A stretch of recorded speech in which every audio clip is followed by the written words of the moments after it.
বাংলাদেশি পণ্যের উপর নতুন করে ৩৭% শুল্ক আরোপ করেছে যুক্তরাষ্ট্র।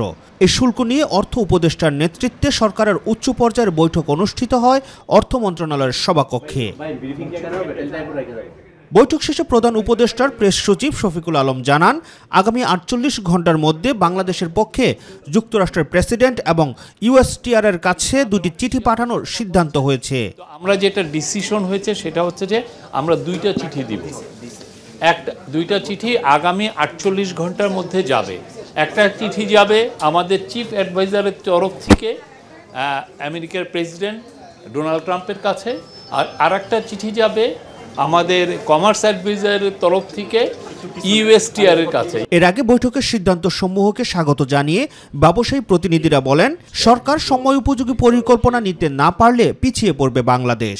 আমরা ব্যবসায়ী সম্প্রদায় আমাদের একটা স্বস্তির জায়গা আজকে তৈরি হয়েছে যে সরকারের যে সুনির্দিষ্ট একটা পরিকল্পনা আছে এবং সেটা একটা টাইম বাউন্ড পরিকল্পনা।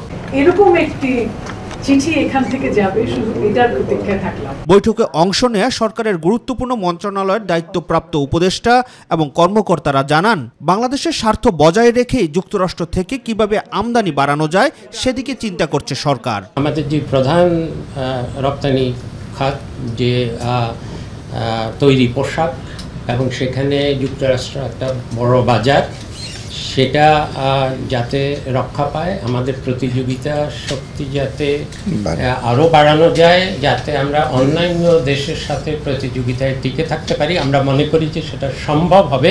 যুক্তরাষ্ট্রের সাথে বাণিজ্য বৃদ্ধির জন্য সহায়ক এবং এটাকে অ্যাপ্রোপ্রিয়েটলি যুক্তরাষ্ট্রকে আমরা কিভাবে উপস্থাপন করব সেই স্ট্র্যাটেজিগুলো বোঝার জন্য আজকে আমাদের আলোচনা। আমাদের স্বার্থ বজায় রেখে যুক্তরাষ্ট্র থেকে আমাদের আমদানি বেশ বাড়ানো সম্ভব, আমরা তার উপায়গুলো খুঁজছি। অর্থ উপদেষ্টা ডক্টর সালেউদ্দিন আহমেদ জানান, যুক্তরাষ্ট্রের সাথে আরো বাণিজ্য বাড়াতে চায় সরকার। ইউএসের সাথে এবং বাংলাদেশের সাথে ব্যবসা বাণিজ্য আমরা প্রসার ঘটাবো এবং এই জন্য যদি আমাদের আমেরিকা থেকে আমাদের দরকারি কোনো কিছু ইম্পোর্ট করতে হয়, অনেক কিছু এলএনজি এবং জিনিস আমরা ইম্পোর্ট করব। যুক্তরাষ্ট্রের নতুন শুল্ক নীতিতে বাংলাদেশের রপ্তানিতে খুব বেশি প্রভাব পড়বে না বলেও মনে করেন তিনি। যত শীঘ্র সম্ভব এটা রেশনালাইজ করব, এটাকে আরো স্মুথ করব। Rakib Hasan, my TV, Dhaka. Thank you.